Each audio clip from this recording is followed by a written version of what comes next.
If you have seen my other videos in my channel, you know I like camera vintage gear. And there's something organic about using old lenses with modern digital cameras. Now in my last video, I put two vintage telephoto lenses against each other. You can check it out in my channel. Vintage lenses are cheap, but they still give you good image quality and have great build quality. But how well do they fare in sports? Now in this video I'll show you how to shoot sports with a manual lens, so stick around. Now this is a two-part series video. On this video, the first one I'm going to show you the methods and techniques for shooting sports with a manual lens. In the second video, I will review some of the camera settings that I have and also the image quality. Now if this works, then we would save hundreds of dollars in equipment. And as usual, as I talk, you can judge for yourself watching the images and the quality of the manual focusings in a sports event. I just finished shooting a table tennis tournament for the handicap, and it's not an up and down sport, but players do go side to side very quickly and unexpectedly. And it was indoors, so there was a low light concern. I shot with the Sony a6000.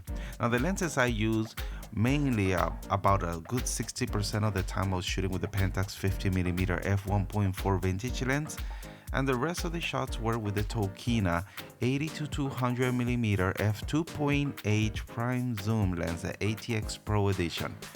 Now even though the latter is an autofocusing lens, it is mounted on a dummy KNF concept adapter for Sony E-mount, so yeah, this is also manually focused 100%. Now it may sound intimidating and even crazy trying to shoot a sports event with a manual vintage lenses, but we can do so with 3 easy steps. The first thing we want to do is plan our shots. And what I mean by this is have a list of the shots you want. And no matter what the sport is, we can plan ahead and think about the shots we want to take home.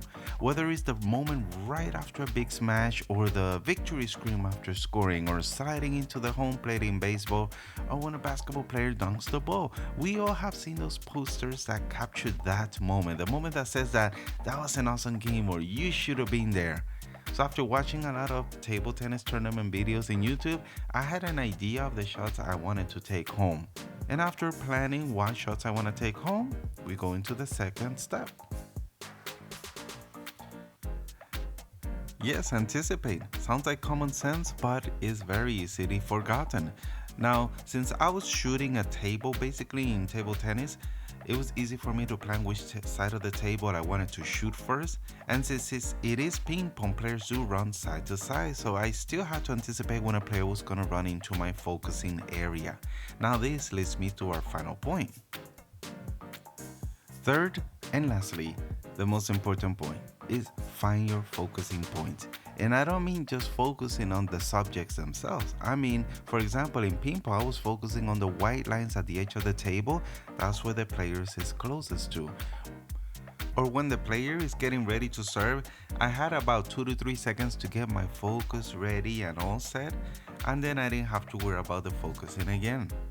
Now mostly, if not all vintage lenses have a distance scale mark on the lens, and if you are good with math and distance, that actually is very helpful. So if you know how far the end zone is, how far the basket is from where you are, it makes it easier for you to find your focusing point and keep it there.